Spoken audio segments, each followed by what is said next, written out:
Salut, moi c'est Jérôme Vermelin et vous écoutez Les gens qui lisent sont plus heureux.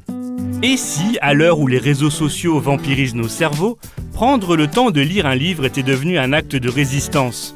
À chaque numéro de ce podcast, je vous propose de partir à la rencontre d'un auteur qui partage avec nous sa passion de la lecture. Aujourd'hui, j'ai rendez-vous avec Guillaume Musso chez son nouvel éditeur, Calman Levy. Lire, c'est un plaisir à nul autre pareil. Pourquoi ? Parce que voilà, vous êtes au cœur de l'intime. Vous êtes dans ce que Gabriel Garcia Marquez appelle finalement la vie secrète des gens. Depuis 7 ans déjà, Guillaume est l'écrivain français le plus lu dans l'Hexagone. J'ai eu la chance de le rencontrer à plusieurs reprises et je peux vous garantir que ce succès n'a rien changé au personnage. Discret, modeste, mais toujours enthousiaste lorsqu'on aborde avec lui sa passion des livres.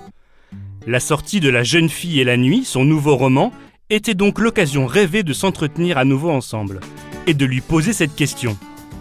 Les gens qui lisent sont-ils plus heureux ? Est-ce que vous êtes d'accord ou pas ? Oui, je pense qu'ils sont plus heureux pour plusieurs raisons. D'abord, comme disait Umberto Eco, parce qu'ils ont plusieurs vies. Celui qui lit pas n'a qu'une seule vie, celui qui lit notamment des romans peut avoir 500, 1000, 2000 vies. Celui qui lit peut s'évader, s'échapper de la réalité. Moi, je suis d'abord venu à la lecture comme ça. D'abord venu à la lecture en l'envisageant comme une échappatoire à la monotonie du quotidien. Et aussi, la lecture envisagée non pas simplement comme un moyen de fuir la réalité, de fuir le monde, mais comme dit Pivot, par un moyen de rentrer dans le monde par d'autres portes, pour se frotter à des idées qui ne sont pas les nôtres, pour être vraiment dans l'esprit de personnes qu'on ne rencontrera jamais, pour expérimenter des existences qui se sont passées il y a 200 ou 300 ans, ou dans le futur. Et donc c'est à la fois dans une première étape s'abstraire du monde, mais pour mieux y revenir en étant enrichi et pour finalement mieux investiguer et mieux profiter pleinement du monde et de la vie. Et c'est ça pour moi, lire.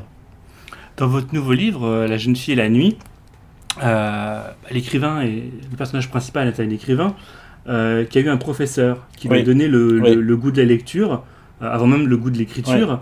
Est-ce que vous, il y a une personne en particulier qui vous a donné l'amour des livres ? Incontestablement ma mère. Tous ceux qui étaient bibliothécaires et qui a semé des graines qui plus tard m'ont amené à la lecture. Pendant longtemps, ma mère me parlait des livres, me disait « tu devrais lire » sans jamais rien imposer. Pendant longtemps, je n'ai lu que des BD et à 11 ans, 12 ans, j'ai lu un roman, je l'ai souvent raconté, qui est Les Hauts de Hurlevent. C'était pendant les vacances de Noël, j'étais chez mon grand-père, d'un seul coup, panne d'électricité, trop froid pour aller jouer dehors, et dans la bibliothèque de mon grand-père, il y avait les mémoires du général de Gaulle et il y avait Les Hauts de Hurlevent. J'aurais pu lire les mémoires du général de Gaulle et devenir homme politique. Très intéressante et très bien écrite. Mais pour le coup, voilà, j'ai pris ce livre et je l'ai pris pourquoi ? Parce que quand je l'ai ouvert, il y avait une étiquette et il y avait marqué le nom de ma mère en écriture un petit peu comme ça, écriture ronde. Et c'était un livre qui appartenait à ma mère quand elle avait 15 ans. Voilà. Et lire ce roman gothique, violent, tourmenté, ça m'a éveillé à ça. Pourquoi ? Parce que j'ai été vraiment marqué par le fait que vous étiez à l'intérieur de l'esprit des personnages. Vous étiez dans leur tourment, vous étiez dans leur folie. Et ça, j'avais jamais vu ça avant. Parce que dans un film, vous êtes dans l'action, vous êtes dans ce que vivent les gens, mais du point de vue, effectivement, bien souvent, de l'action. Alors que là, vous étiez au cœur de l'intime. Et ce roman m'a passionné et j'ai commencé à lire, j'ai plus jamais arrêté. J'ai eu aussi un prof de français en classe de seconde, professeur assez incroyable, qui avait commencé l'année en nous faisant lire Des souris et des hommes de Steinbeck, au lieu de commencer par un classique du 19e, un peu pesant. Et c'est lui aussi qui m'a fait écrire ma première nouvelle et qui m'a mis comme ça un petit peu le pied à l'étrier de l'écriture. Et donc, je pense qu'on a besoin, enfin surtout aujourd'hui c'est assez drôle. Si vous avez des enfants en bas âge, vous savez qu'en fait les enfants aiment lire, aiment qu'on leur raconte des histoires, ils aiment les livres, ils aiment l'objet livre. Et il y a un truc qui se passe au niveau du collège où souvent ils abandonnent. Pourquoi? Parce que d'un seul coup, lire égale contrainte. Lire égale travail scolaire, égale ennui. Et je pense qu'il y a un truc à faire là, à ce niveau-là, à ces âges-là. Il y a besoin comme ça de personnes relais qui vous orientent vers des lectures susceptibles de vous plaire. C'est-à-dire que le livre est une contrainte là où la musique, les films, c'est une évasion. Ben oui, bien sûr. Et le livre perd son côté fun, ludique. Oui, parce que on n'est pas vraiment à armes égales, parce qu'il y a une séduction immédiate des images, de la vidéo, des films, d'internet, alors que lire, ça requiert quand même oui, un effort. C'est-à-dire qu'avant de passer par la case plaisir, il y a quand même un petit effort à fournir. Je sais que Mona Ozouf, on parle très très bien de ça. Elle parle comment c'est finalement en s'ennuyant lorsqu'elle était adolescente que finalement elle a appris à apprécier les livres. Et je me retrouve dans ça. C'est-à-dire que pour lire, vous avez besoin d'un temps qui soit un temps plus calme, plus solitaire, ralenti. Or, le problème d'aujourd'hui, c'est que avec nos téléphones notamment, on ne s'ennuie jamais. Enfin, il y a toujours on a à portée de main voilà, de la musique, des jeux, des films. Et donc, alors qu'avant, moi aussi, voilà, j'ai le souvenir de vacances comme ça, dans un été un petit peu alangui, où il n'y avait pas grand-chose à faire, quoi. On pouvait regarder le Tour de France à la télé, mais à part ça, voilà, j'étais bien content d'avoir des romans d'Agatha Christie dans la bibliothèque, parce que voilà, ça permettait d'échapper à l'ennui. Et c'est aussi cet ennui qui m'a fait lire. Et on doit quand même, oui, passer par cette case quand même un petit peu contraignante au début, mais pour avoir un plaisir qui est un plaisir à nul autre pareil. Parce que lire, c'est un plaisir à nul autre pareil. Pourquoi? Parce que voilà, vous êtes au cœur de l'intime. Vous êtes dans ce que Gabriel Garcia Marquez appelle finalement la vie secrète des gens. Il dit, voilà, chaque homme a 3 vies, une vie publique, une vie privée, une vie secrète. Et dans les romans, souvent, on est au cœur de la vie secrète des gens. Et c'est ça qui est passionnant. Alors, quand il a 11-12 ans, Guillaume Musso, quel genre de vie secrète le passionne? Est-ce que ce sont les romans policiers, les romans thrillers comme ceux que vous écrivez aujourd'hui? Ou est-ce que vous avez des lectures à l'époque beaucoup plus variées, surprenantes?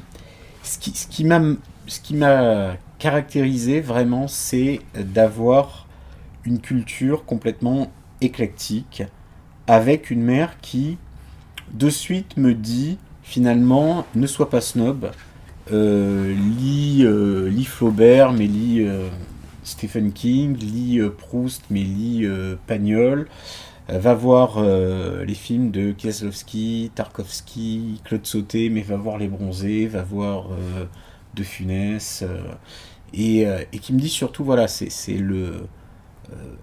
la culture, certes, c'est une arme, et c'est utile d'en avoir pour ta vie, pour tes études, mais c'est aussi, voilà, une source incommensurable de plaisir, et une source qui va s'auto-alimenter. C'est-à-dire que c'est bien quand un roman en entraîne un autre, quand la vision d'un film donne envie d'en voir d'autres, et c'est ce processus cumulatif, ce bain finalement de culture, et finalement la certitude de pouvoir être toujours heureux, parce que finalement ce robinet culturel ne s'arrêtera jamais. Vous ne pourrez jamais lire ne serait-ce que 1% des romans qui ont été écrits, vous ne pourrez pas voir ne serait-ce que 1% des films qui ont été tourner, et c'est à la fois vertigineux et à la fois, oui, une source de plaisir sans fin qui vous met aussi dans la peau d'un explorateur pour pouvoir dénicher des pépites, et c'est pour ça que moi, après avoir vu un film ou après avoir lu un roman, mon premier réflexe, c'est toujours en parler à d'autres pour finalement, ne serait-ce que pour le plaisir de la discussion qui s'en suivra, discussion qui sera même encore plus excitante si nous sommes en désaccord. Et alors justement, si on peut revenir sur ces livres-là qui ont forgé vos débuts de lecteur après Léo de Hurlevent, est-ce qu'il y a quelques livres comme ça qui entraînent chez vous une passion très forte et éventuellement un débat avec d'autres, genre moi j'adore, non moi je déteste, c'est génial, non c'est nul. Est-ce qu'il y a des livres comme ça? Il y avait deux êtres en moi en fait. Il y avait un jeune garçon romantique, voilà, qui après avoir lu Léo de Hurlevent a lu Le Grand Maulne, a lu voilà toute cette littérature là qui était voilà, qui exaltait un petit peu le sentiment amoureux de façon très très noble, de façon éthérée, poétique, mais j'aimais ça. Et il y avait le garçon, voilà, un petit peu plus aventurier, et la découverte de Stephen King, et un autre type de littérature qui là prenait sa source dans les petites villes américaines, avec des personnages vraiment qui étaient assez banals en apparence. Voilà, c'est c'est comme Hitchcock, c'est le monsieur tout le monde à qui il va arriver des choses extraordinaires. Et King est très fort pour ça, il est très fort pour nous attacher à des personnages, voilà, qui nous ressemblent, pour lesquels on va être en empathie de suite, et pour faire surgir quelque chose d'incroyable dans la vie de ces personnages, y compris fantastique, et ce fantastique va devenir crédible tellement il est ancré dans un quotidien qui nous paraît banal. En vous écoutant parler des livres que vous aimez, je repense à vos livres, parce que il y a toujours une grande part de romantisme dans les livres de Guillaume Musso. Il y a aussi une part de thriller, il y a aussi une part de fantastique. Alors il n'y en a pas dans le nouveau. Non. Dans le dernier, La Jeune fille et la nuit, mais il y en a encore eu il n'y a pas très longtemps, dans l'instant présent. Ouais. Tout ça, ça se mélange au fur et à mesure. Et pour vous, c'est ça. L'idée, c'est qu'il n'y a pas de littérature noble, de littérature de genre. Tout est bon à prendre. Et bien sûr, moi j'ai toujours été au croisement, voilà, de plusieurs genres. J'écris des romans qui sont finalement assez hybrides. C'est à la fois ce qui a fait ma force en France, je pense, parce que beaucoup de lecteurs avaient l'impression, voilà, de trouver quelque chose qu'ils ne trouvaient pas ailleurs, et qui parfois a pu déconcerter les éditeurs étrangers qui ne savaient pas où me classer. Et c'est vrai que selon les pays, je suis parfois classé en fantastique, en romance, en polar, pour des romans qui finalement parfois ne sont pas tout à fait ça, et qui peuvent induire effectivement un trouble de la part des lecteurs qui peuvent acheter ces romans pour des mauvaises raisons. Alors en France, vous êtes plutôt classé en Guillaume Musso, hein, c'est un peu un rayon à lui tout seul. Il y a cette chance finalement d'avoir été suivi par les lecteurs au fil des années, alors depuis 2004, dans des genres vraiment très très très différents, d'avoir gagné des lecteurs au fur et à mesure, d'avoir un petit peu éclairci un malentendu qu'il pouvait y avoir au début. Et c'est vrai qu'il y a eu une époque où je recevais énormément de lettres, de mails, de courriers, ouais, de gens qui disaient « Je vous avais jamais lu, j'étais persuadé que ce que vous écriviez n'était pas fait pour moi, et finalement j'ai adoré ». Et donc les gens n'y allaient pas parce que, par rapport, je sais pas, au titre, par rapport aux couvertures de l'époque, ils n'avaient pas envie de rentrer dans mon univers, alors qu'après, une fois qu'ils avaient aimé ça, finalement, même dans des genres qui étaient à la base pas leur came, en disant voilà, ah non mais moi je déteste le fantastique, mais en fait vos livres c'est pas vraiment ça, c'est un prétexte. Et donc voilà, et donc finalement par strat comme ça, au cours des années, j'ai gardé et j'ai conquis de nouveaux lecteurs, et ça oui, ça c'est un honneur, c'est une fierté. Euh, et j'essaie chaque année maintenant voilà, de les amener sur un territoire que j'ai pas encore exploré. On en parlera tout à l'heure avec ce nouveau livre qui est un campus novel qui se passe en France.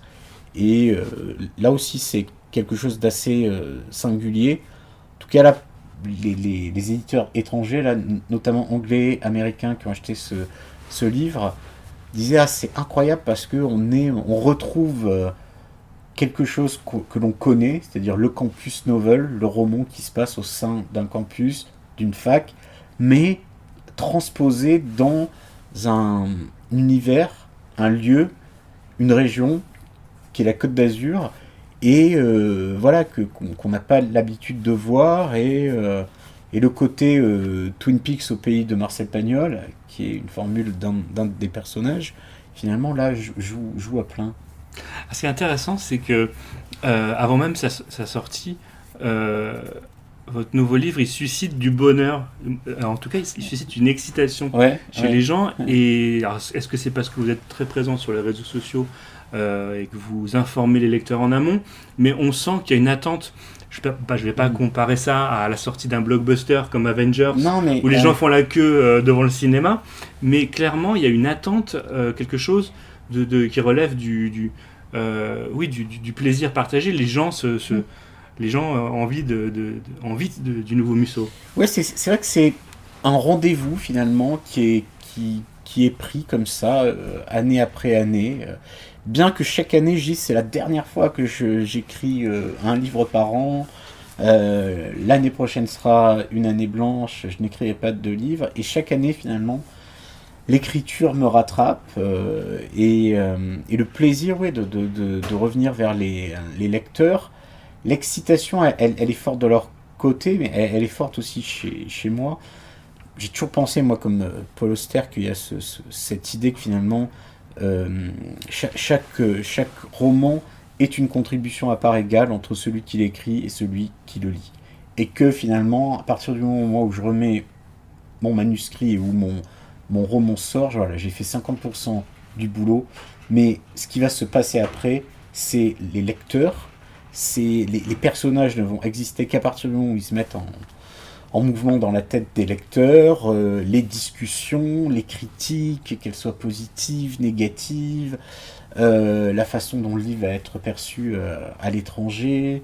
Et donc voilà, c'est tout ça qui fait exister pleinement un livre. Alors j'ai écrit il y a quelques années un roman qui s'appelle La Figue de papier, qui raconte un peu ça, qui raconte voilà, cet état transitoire entre la réalité et la fiction, comment la fiction nourrit la réalité la fiction. Et oui, c'est un véritable plaisir. Voilà, là, le moment qu'on vit là, quelques jours après la sortie du roman, c'est quelque chose de magique. Et c'est là où vous avez vraiment l'impression, ça y est, votre histoire existe.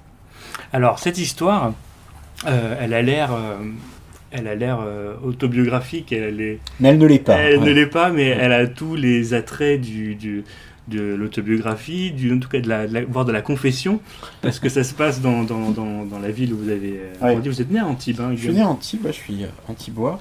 Alors ce livre est particulier par sa jeunesse, c'est une histoire dont les rebondissements, disons le scénario, est dans ma tête depuis une petite dizaine d'années. Voilà, ça fait à peu près 10 ans que j'avais envie d'écrire un meurtre au sein d'un campus. Voilà, parce que j'aime bien les campus novels en tant que lecteur, hein, les romans de David Lodge, Donna Tartt, Michael Chabon. Et j'avais envie de ça, sauf que j'ai aucune légitimité pour écrire sur quelque chose qui se passe à Harvard, à Berkeley, parce que j'ai pas été étudiant là-bas, j'ai pas enseigné là-bas.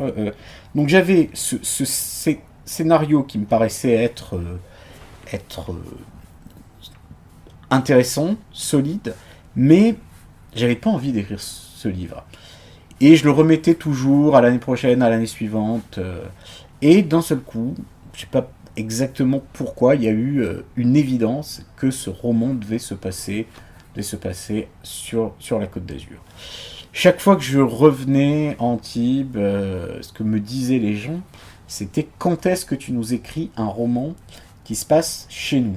On voudrait un Musso qui se passe chez nous, en fait. Et je disais, mais j'en ai très envie, parce que bien sûr que j'ai envie d'écrire sur ma région, mais je n'y arrivais pas.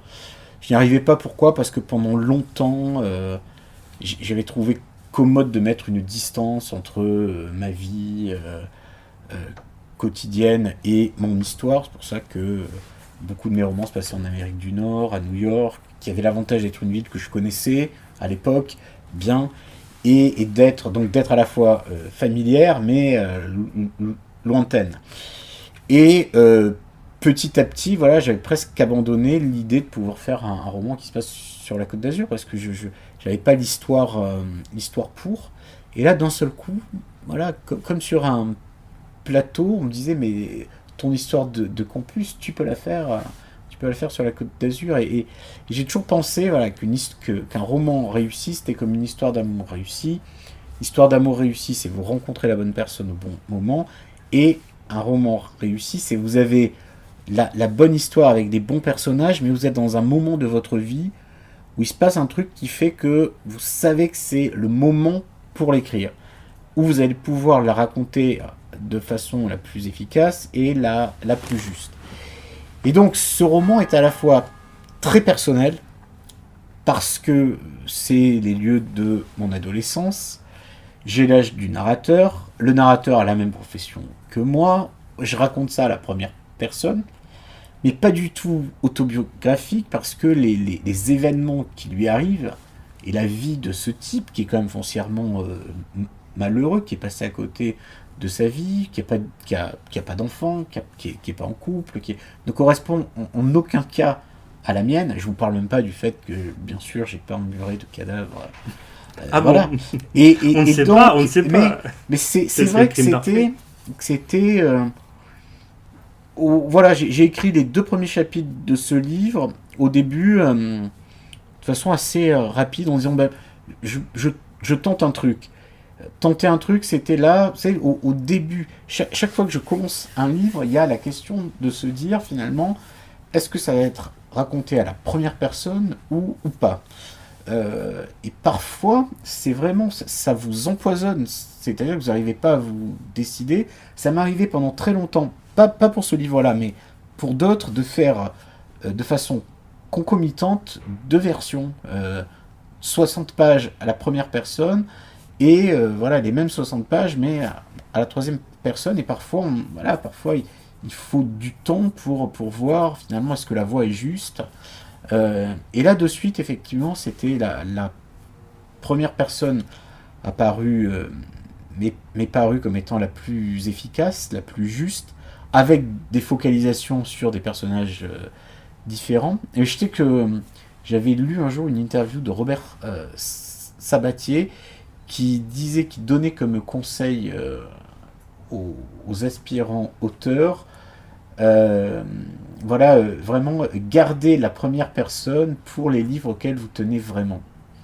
Et donc, comme je tenais vraiment à ce livre, la première personne... Ça veut pas dire qu'on tient pas aux autres. Non, ça veut pas dire qu'on tient pas aux autres, bien sûr, mais c'était quand vous racontez un truc à la première personne, vous êtes dans un rapport différent avec votre lecteur, c'est-à-dire que malgré lui, malgré vous, le lecteur s'imagine que c'est vous. Voilà. Et encore plus quand le lecteur vous connaît un peu, qui vous a déjà croisé, et encore plus si vous-même vous jouez avec le fait de mettre en scène quelqu'un qui a la même profession que vous et le même âge.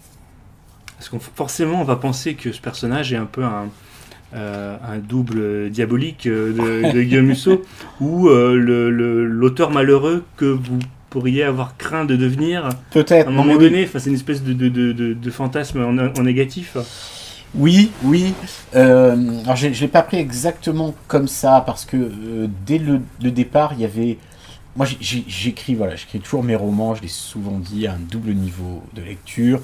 Un premier niveau qui est vraiment le plaisir de l'enquête, le plaisir de tourner les pages, le côté page turner assumé. C'est ce que j'aime. Voilà, j'aime lire ça. Cette idée qui remonte, mais qui remonte à loin, hein, qui remonte au Mille et une nuits, qui remonte à Alexandre Dumas, qui remonte aux feuilletonistes du 19e siècle. J'aime ça, j'aime le suspense. Donc ça, c'est le premier niveau de lecture. Et un deuxième niveau où vraiment, voilà, j'ai envie de mettre en scène certains thèmes, certaines questions, d'illustrer certaines problématiques. Et là, il y avait, oui, il y avait l'envie d'écrire sur le destin de gens qui sont devenus assassins par accident. Euh, Parce que je pense que ça peut nous arriver à tous. C'est un cauchemar que vous avez fait un jour? Mais c'est un cauchemar chaque fois que je prends ma voiture ou chaque fois que vous vous dites que voilà, il peut tout se passer, que la vie est fragile, qu'elle tient un fil et que et voilà, donc ça oui, ça j'avais envie d'écrire sur ça, sur des gens bien qui à 19 ans sont devenus assassins par accident et qui finalement qui ont réussi à masquer ça, mais que finalement voilà c'est resté entre eux et en eux et que quelque chose finalement c'est été en eux, a pourri en eux et ça c'était un thème fort. Le deuxième thème c'est l'amour qui vous élève ou qui vous tue. En gros, la différence entre l'amour et la passion, l'amour qui vous élève et la passion qui vous consume et qui peut vous faire n'importe quoi.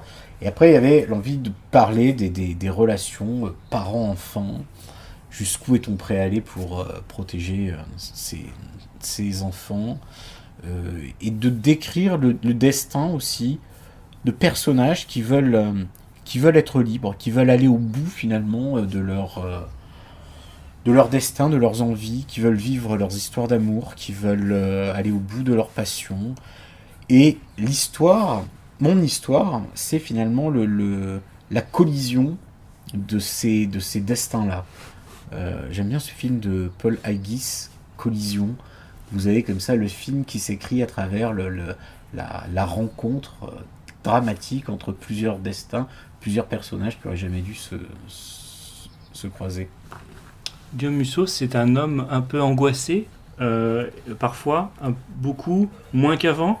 Et est-ce que ça transparaît dans les histoires que Mais vous racontez? je sais pas si on a tous des angoisses, on a tous, quand vous devenez parent, voilà, vos angoisses changent, ça peut être des angoisses professionnelles, des angoisses liées à votre famille. Donc oui, je pense que... Mais l'angoisse vous nourrit aussi, c'est-à-dire elle vous amène des idées d'histoire, vous pouvez cristalliser cette angoisse, cette peur à travers des histoires pour voilà, essayer de finalement de, de tenir ça éloigné. Regardez combien les enfants, les jeunes enfants aiment qu'on leur raconte des histoires, y compris des histoires qui font peur. Ils aiment être effrayés parce que ben, leurs parents sont à côté, que c'est vraiment, voilà, on a du frisson, mais finalement on se met pas quand même en danger énormément. Et nous, les adultes, quand on lit des polars, quand on lit, je parlais de ça avec Granger, et il disait oui, mais mes romans, y compris les plus violents, les plus sanglants, finalement, le lecteur se fait peur à bon compte. On aime frissonner sous la couette une fois que notre porte est bien fermée. Et donc l'être humain a besoin de ça, a besoin qu'on lui raconte des fictions euh, dans lesquelles voilà, il peut lui aussi projeter ses peurs et dans lesquelles celui qui les a écrites a forcément projeté ses peurs à lui aussi.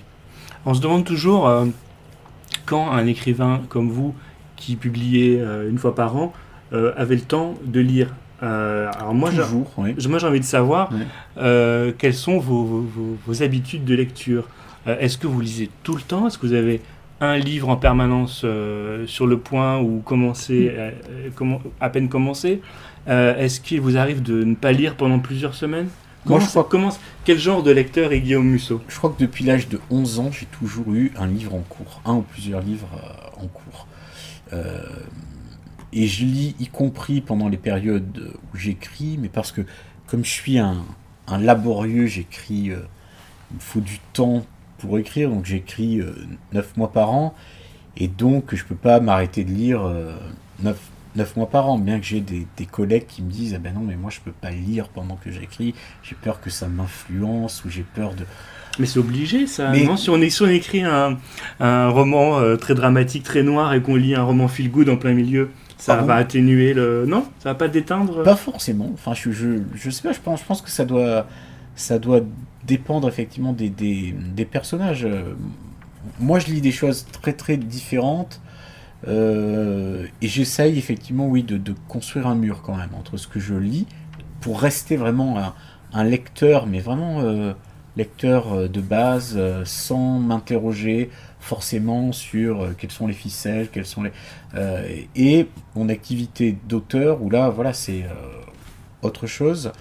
Euh, Ce que j'aime lire aussi, c'est en ce moment, c'est le privilège, oui, de pouvoir lire en avant-première des romans de gens qui sont, voilà, des collègues, des copains qui vous envoient leurs romans. Là, je termine le dernier livre de Jean-Christophe Granger, ouais, qui est bien, et Granger a toujours été un modèle pour moi.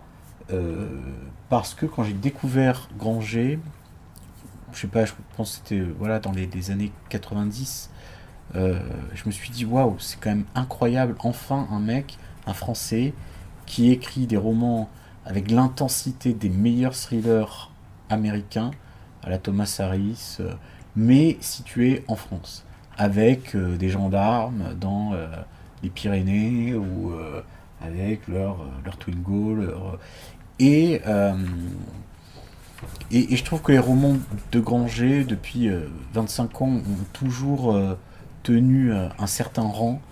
Je trouve que c'est pas quelqu'un qui s'est reposé sur ses lauriers. Et en tout cas, c'est un modèle dans la durée. Euh, on peut faire un best-seller comme ça, on peut en faire deux, en faire 10 ou 15. C'est déjà plus dur. Parce que ça veut dire que voilà, vous êtes arrivé finalement à un moment donné, agréger des lecteurs qui vous suivent. Et la caractéristique un petit peu des best-sellers, Pierre Lemaitre parlait de ça pour son Goncourt et la suite Couleur de l'incendie, là, où il disait, voilà, finalement, ces romans, à un moment donné, ont fédéré, dans le sens le plus noble, des gens qui ne lisaient pas le livre pour les mêmes raisons. Certains lisaient un livre pour la partie historique, d'autres pour la partie un petit peu enquête, euh, d'autres pour le style. Et c'est ça un petit peu le miracle des romans qui d'un seul coup fédèrent comme ça autant de lecteurs. Quel est le dernier livre qui vous a scotché? Peut-être même votre dernière découverte. euh, Dernier roman qui m'a vraiment marqué. C'est toujours difficile. Euh, c'est une histoire bizarrement, hein, c'est une histoire illustrée du théâtre euh, qui est assez peu connue. Euh, et je m'intéresse à ça. Ma femme est professeure de théâtre. J'ai depuis longtemps envie à la fois d'adapter un de mes romans en pièces, La Fille de papier. Voilà, je travaille sur ça depuis longtemps. J'aime le thème de la fiction qui se mêle à la réalité.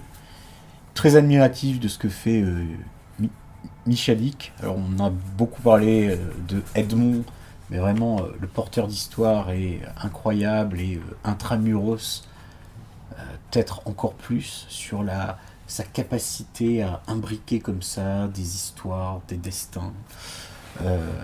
Et donc j'ai depuis longtemps l'envie d'écrire un roman qui se situe dans le milieu du théâtre, enfin, qui est voilà. Et donc je lisais pas mal de choses sur ça, et il y a voilà, une histoire illustrée du théâtre de l'Antiquité à nos jours qui est absolument fascinante. Ah, c'est marrant parce que je vous parle des livres Ouais. des autres, mais vous Ouais. revenez toujours un peu au vôtre, comme si vos lectures Mais bien sûr, nourrissaient quand même, malgré ce qu'on a dit un peu plus tôt, mais vos bien lectures sûr. nourrissent votre propre, Ah oui, oui, non, votre non, mais propre œuvre. j'ai pas dit ça, j'ai dit que je ne m'en méfiais pas. Euh, je l'accepte. Alors parfois même un truc que vous avez lu 10 ans avant peut avoir un écho, voilà, beaucoup plus tard pour un livre, voilà, et donc là pour le coup, oui, c'est vrai que dans tout ce qui est documentation, dans tout ce qui est essai, effectivement, oui, c'est des choses. Enfin, pendant 10 ans, j'ai stocké sur mon ordinateur de la documentation sur la maladie d'Alzheimer parce que je savais que à un moment ou à un autre, je- j'avais en moi un roman où l'un des personnages devait avoir cette maladie-là. Et j'ai mis 10 ans pour l'écrire. Et finalement, j'ai écrit ce roman qui s'appelle Central Park. Et, et donc, oui, tout fait farine dans le moulin, quoi. Il dit quand, Guillaume Musso, est-ce qu'il ne faut pas l'embêter quand il est dans un livre? Vraiment, c'est de plus en plus difficile, voilà, d'avoir ces moments-là, euh, notamment quand vous avez des enfants en bas âge, parce que à la fois ils vous donnent de l'énergie, les enfants, mais ils vous en aspirent. Et de plus en plus, les moments de lecture deviennent des moments privilégiés et des moments finalement où vous devez bien les choisir. C'est pour ça qu'avant de me lancer, voilà, dans des lectures, j'aime beaucoup sonder autour de moi des amis, des libraires, des éditeurs, voilà, pour avoir toujours une pile à lire sélectionnée, voilà, de façon assez Il y a un petit moment, il y a un petit drastique. moment, il y a un lieu, il y a un Euh, petit moment dans la journée, comment vous pouvez lire? Honnêtement, ouais, un petit peu le soir, bien sûr, mais oui, c'est essentiellement ça, mais essentiellement quand même après, pendant des moments, voilà, des moments de pause. Et parfois, il m'arrive même que vraiment quand je suis pris par un roman, alors ça, c'est le privilège de ne pas avoir d'horaire, oui, voilà, une journée où je devais écrire et où finalement je me dis non, mais là, j'ai trop envie de connaître la suite et je fais semblant d'aller à mon travail et en fait, au lieu de me mettre derrière mon écran, je vais terminer le livre. Alors on a commencé en disant que les gens qui lisent sont plus heureux. Moi j'ai lu une étude, qui vaut ce qu'elle vaut, Ouais. qui dit que les gens qui lisent sont plus sexy aussi. Est-ce que vous êtes d'accord? J'en sais rien, mais en tout cas, déjà vous avez une conversation qui va être sans doute plus riche, qui va être oui, qui va être riche, voilà, d'existences multiples, euh, qui va être, oui, à mon avis, davantage lié aux choses de l'intime.